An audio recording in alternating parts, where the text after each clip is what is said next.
20w18a, and this snapshot brings some quite alarming changes, as it looks like, to redstone. Okay, first of all, I'd like to point out I'm not the best at redstone, but what it looks like here does look like might be quite a big issue. So, if you look at this right now, obviously the keen redstone is here, we'll be able to tell it instantly what's different.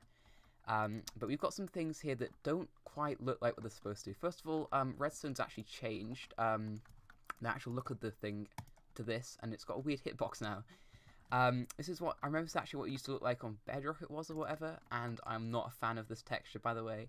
I much prefer the way it looked like on Java, and now it looks like that on Bedrock, and I don't really like it, to be quite fair. But some things are some weird things going on right now. So, first of all, as you can tell, the target block now works as a kind of redstone block, full block, so you can pass redstone through it.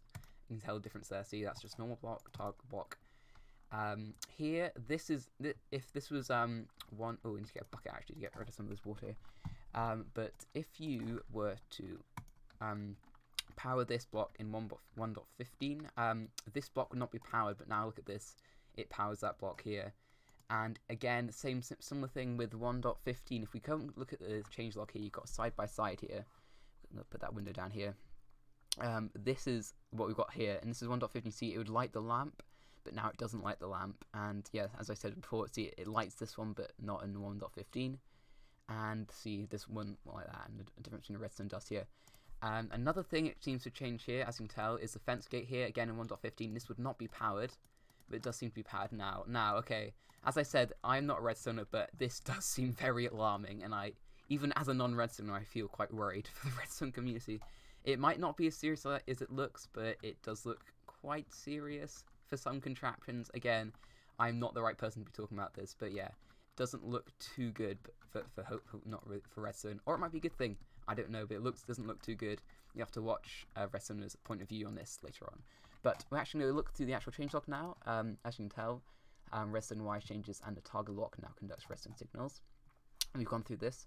We've got some technical changes now as well in 1.18. What am I saying? 20w18a.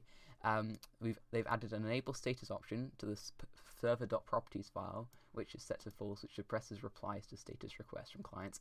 Again, don't know what this means, but again, I will pause. You can pause the video here if you want to look at some of the stuff, technical changes here, because obviously some of you watching this will know what this means, and this will be useful information for you. So you can pause the screen now. Obviously, look through this, have a look at that, and we do seem to have a few miscellaneous triggers. Again, I don't know.